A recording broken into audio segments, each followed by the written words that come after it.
What's up, everybody? Happy Wednesday. Hope all you're having a great day so far today. Getting into this episode of Days of Our Lives. I love the fact that Sarah and Xander are investigating this. You know what I mean? Like, cause obviously the Salem PD they're not doing shit. Like they're not. Everybody on the damn force pretty much is wrapped up in their own little private life. Rafe is worried about his marriage. Sean is trying to piece his marriage back together. Jada is going out on dates. I'm like, they all just worried about their love life instead of the task at hand, which is the damn murder. Like, you got a huge murder investigation, and civilians are coming up with way more information than y'all are. Like, that was some slick shit Xander and Sarah pulled. Like, this fool came in there dressed as a priest to talk to the warden to come up with some literacy program, as a cover story. Sarah done caused a distraction so the warden would have to leave the office. That shit was smart. I loved it. I loved them, sleuthing and stuff like that. Sarah ended up putting a USB cord, a USB stick in the warden's tablet or whatever to download some files on Gwen. And it was so freaking funny that Sarah, the whole time she was doing that, she was just looking at Xander in that priest uniform getting all turned on and stuff. I said, yo, I could tell that they role play. I could tell they look like they some freaks.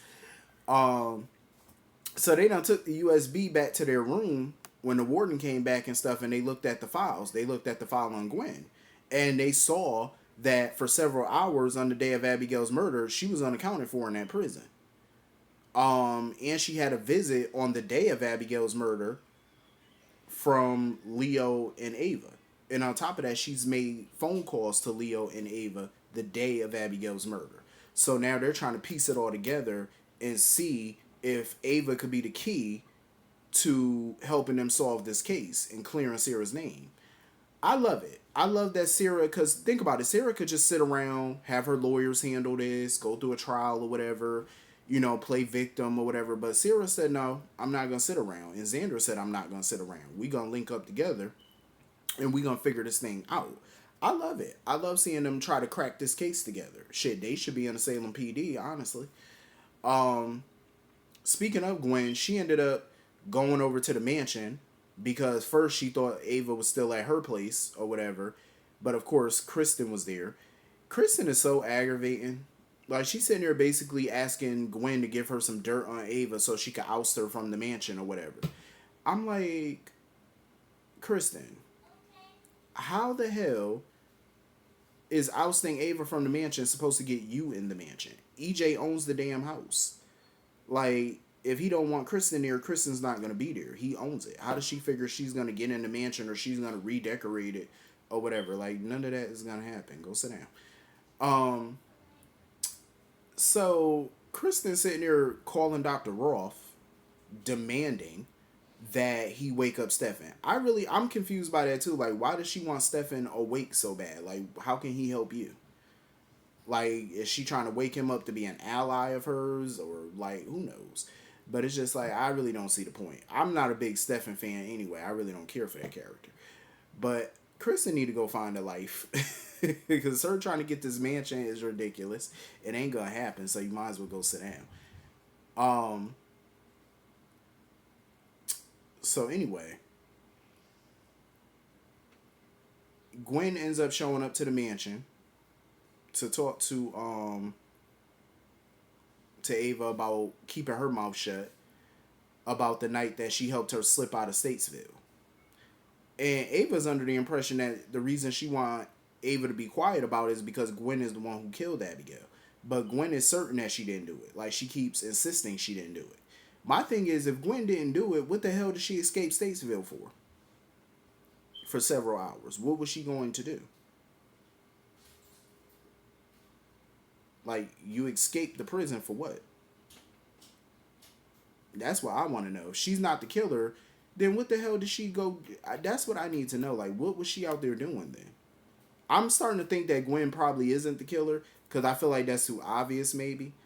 Um, but at the same time, I can see her being a killer because she has always been jealous of Abigail, and her slipping in and out of prison like that for no apparent reason. Like, you had to be doing something, and I want to know what it is. Um. So anyway, moving on from that, Johnny and Ava, I feel like they could be so much fun.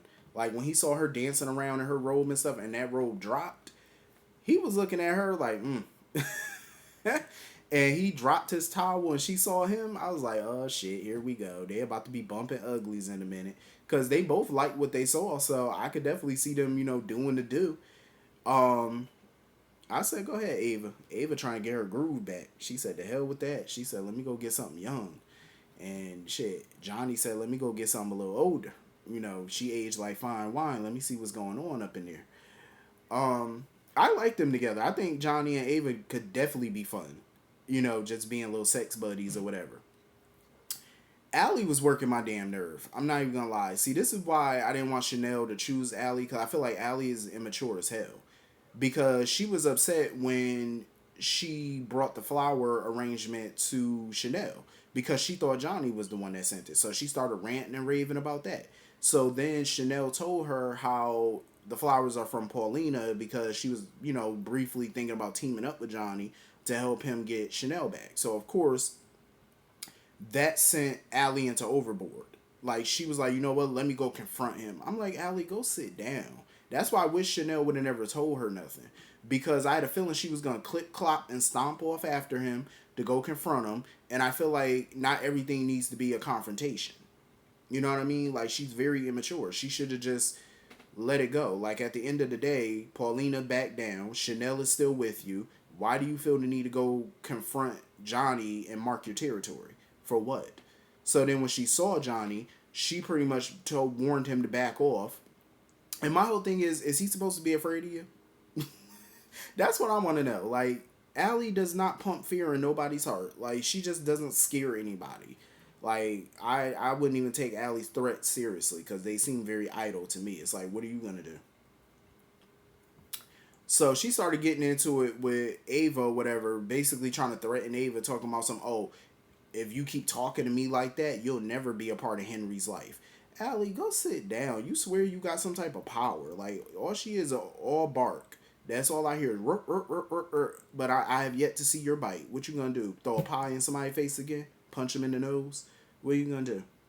Like, Ava, I feel like Ava is a bigger threat than Allie would be. Because Ava has that crazy side to her. And I feel like Allie just doesn't understand how much damage Ava can cause her if she really wanted to. Like, you might want to go sit down somewhere. Like, you may be Sammy's daughter, but you ain't got all the bite that Sammy got. Sammy don't just do all that barking. She actually bites. Like, you're coming off as a mean little chihuahua, so go sit down somewhere. I was loving the scenes though between Chanel, Allie, and Alex. Like, Alex was over here trying to put the moves on her.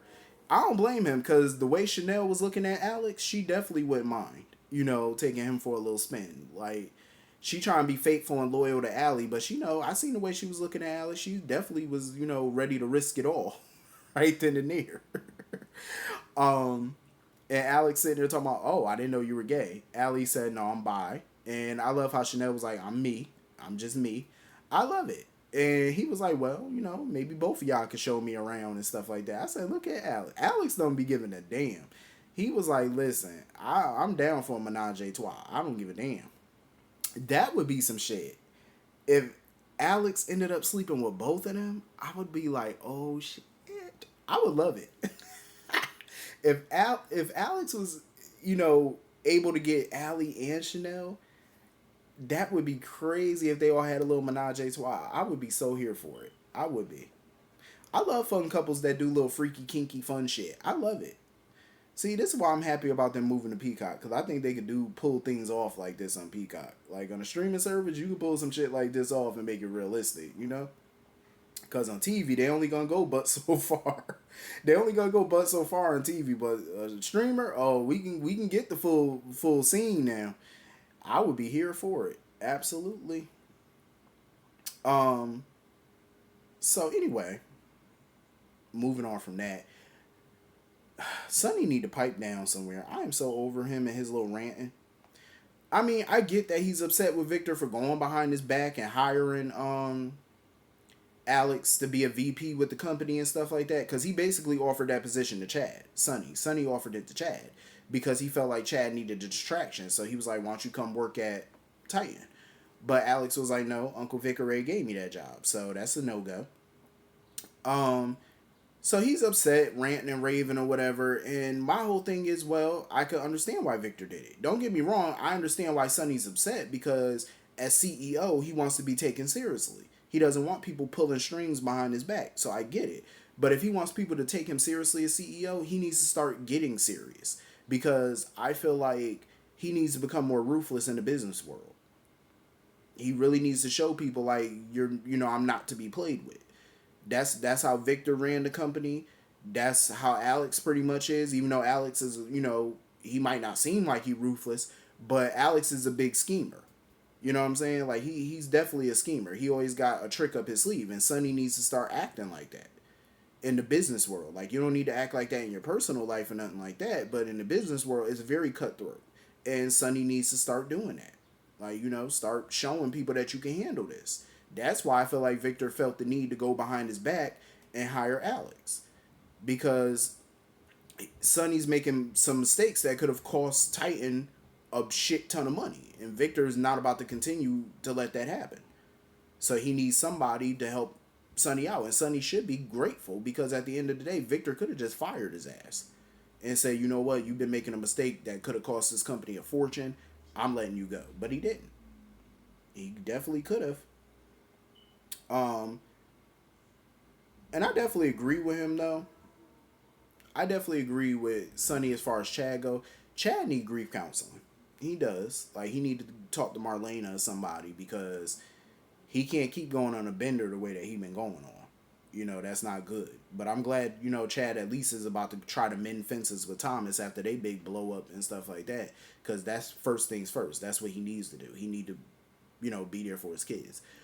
But anyway, that was pretty much the whole episode. Hit the comments, let me know what y'all all thought, and I will see you all later. Peace.